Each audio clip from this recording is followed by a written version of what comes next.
Hello, hello, hello, and hello again. It's 7:38 my time in California, and I know there are all of us all over this map and this globe. I'm just pulling up to home, and I wanted to say thank you first and foremost to everyone who has responded to my text message, not my text messages. What is this thing here? To my post as it relates to my interview process and being called to a second interview with the CPO and some other director level folks for a position that I was actually invited to apply for. And the first interview obviously went good for them to call me back for the second interview to sit in an interview with the C-suite, a few members of the C-suite, not the entire C-suite. And I can say that I left that interview feeling quite okay. It is the nonprofit world in social services. It's a very small circle. It's not as large as people would think it is. It isn't. I was sitting across from some folks that I've done work with in the past, representing a different organization, and a gentleman that has heard my name in our field, but had never had an opportunity to meet me. So he and I had an opportunity to meet because folks kept saying, "Do you know her? Do you know her?" No, excuse me. Folks kept saying to me, "Do you know him?" And I kept saying, "No, I don't know who he is." But clearly he knew of me. Um, what will I say about this outcome? I had an interview process earlier this year that left me jaded. I applied for a position with a well known um, development agency in the social services field here in the Bay Area. Applied for one position. They called me back 30 minutes after the interview and said, "Hey, we want to offer you a different position, next level, salary increase, and yada, yada, yada, a larger portfolio." And then, it was rescinded, right? The offer was rescinded a week later because of budget cuts in San Francisco, and that completely jaded me.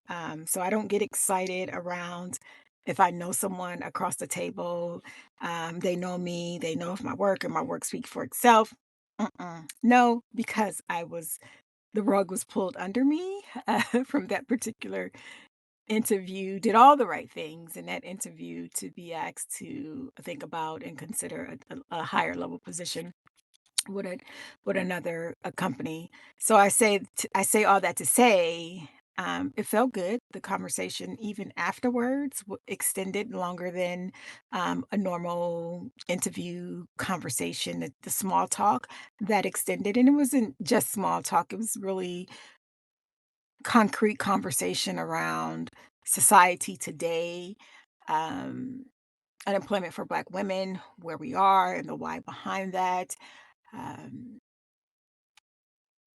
the limited of services that are being provided for the most vulnerable, specifically for women who are experiencing homelessness with their children, all those things. That was the small talk, if you will, after the interview process. So I was told that they're, of course, interviewing other people, and the final phase of interviews of other hopefuls are tomorrow, and they anticipate to make a decision by next Wednesday. That's fine. That's all part of the process. Um, what stood out to me, another thing that stood out to me, is that the person whom I would potentially report to as my direct supervisor, took the liberty to walk me out, to walk me to my car, and to share some things not related to the interview, but share more things from a colleague to colleague. His experience, because he's very new in the restructure of this particular organization that I applied for. And I tend to not mention organizations until there's an offer on the table. It's just my just how I think.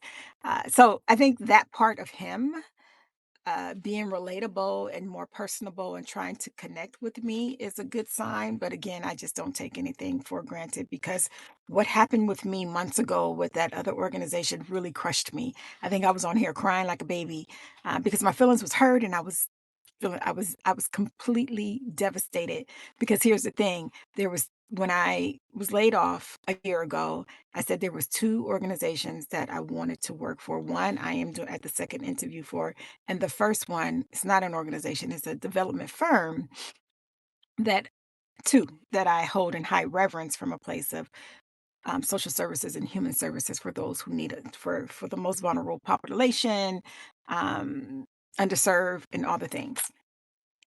So that experience is done a thing to me. Um, all the dots were I feel were connected today in this interview process. Yet I am absolutely reserved, and I'm going to trust the process. I'm going to allow the process to be the process. And if I am the one for that position, and I do believe I am the one for the position, and hands down that I can do that, but it's a matter of a being a fit for me and them being and I being a fit for them. So that's where we are. We'll know next Wednesday of the outcome. I Miss Mantle. Mantle started today with Joshua Gals. I guess I have to catch the replay. I love his ministry of Mantle, so I'll catch